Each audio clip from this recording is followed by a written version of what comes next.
Aquela noite era diferente de qualquer outra. A tempestade lá fora rugia com uma intensidade assustadora e eu estava deitado na cama, lutando para dormir. De repente, a energia da casa falhou, mergulhando tudo na escuridão. Meus sentidos ficaram alertas na escuridão completa. Eu podia ouvir o som das gotas de chuva batendo nas janelas e o vento uivando lá fora. Minha mente começou a brincar comigo, inventando sons e imagens na escuridão. Eu tentava me convencer de que era apenas uma queda de energia comum, mas a sensação de inquietação persistia, como se algo estivesse errado. Eu estava prestes a me levantar para buscar uma lanterna quando senti uma sensação estranha de que não estava sozinho no quarto. Uma presença invisível parecia pairar ao meu redor, enchendo o ar com uma atmosfera pesada e opressiva. Meu coração começou a bater mais rápido e eu lutei para controlar o medo que começava a se apoderar de mim. Foi então que senti algo frio e áspero agarrar meu tornozelo por baixo do lençol. Um calafrio percorreu minha espinha e meu coração disparou de medo. Tentei me mover, mas a mão parecia me segurar com firmeza. Meu estômago revirou de pavor enquanto eu lutava para entender o que estava acontecendo.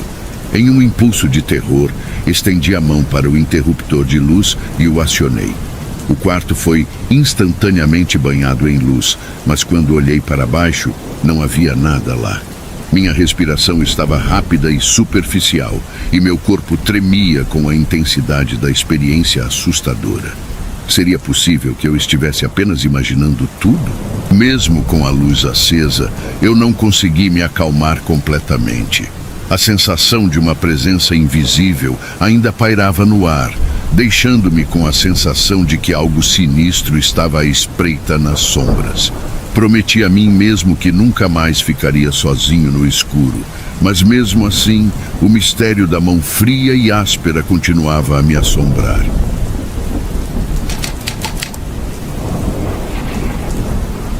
Meu nome é Leonardo, e algo acontecia comigo todas as noites, como um ritual estranho e perturbador. Eu ouvia batidas na porta da minha casa.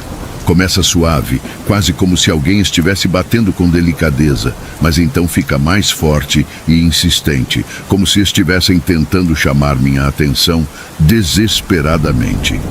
No começo, eu pensei que era apenas o vento ou um galho batendo na porta. Mas à medida que as noites passavam e as batidas persistiam, eu comecei a questionar minha própria sanidade.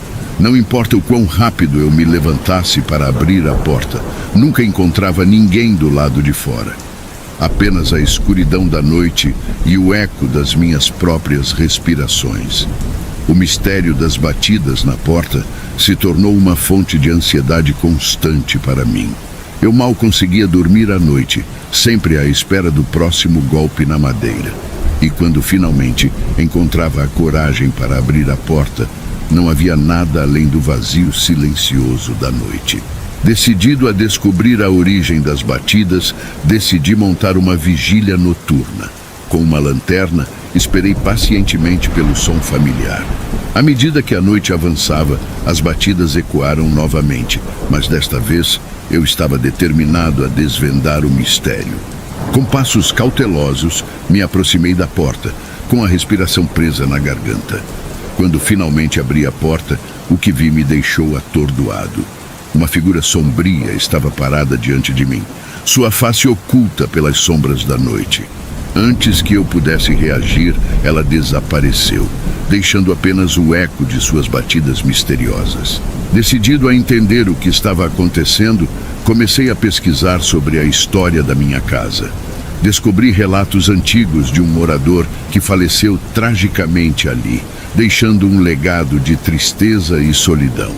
Convencido de que as batidas poderiam estar ligadas ao espírito perturbado, busquei a ajuda de um médium local. Juntos, realizamos um ritual para tentar entrar em contato com o espírito. No momento em que invocamos o espírito, as batidas na porta começaram novamente, mais altas e mais persistentes do que nunca. Eu sabia que havia despertado algo além da compreensão humana, e agora Só restava enfrentar as consequências. Com a ajuda do médium, preparamos um ritual para libertar o espírito aprisionado na minha casa. Velas foram acesas, incenso queimado e palavras antigas foram recitadas em voz alta. À medida que o ritual avançava, as batidas na porta se intensificavam, como se o espírito estivesse lutando para manter sua presença na minha casa. Mas nós não desistimos. Com determinação e coragem, continuamos o ritual até o fim. E então, num momento de calma solene, as batidas cessaram abruptamente. Um silêncio profundo caiu sobre a casa, e eu soube que finalmente havíamos triunfado. O espírito foi libertado e a paz foi restaurada na minha casa.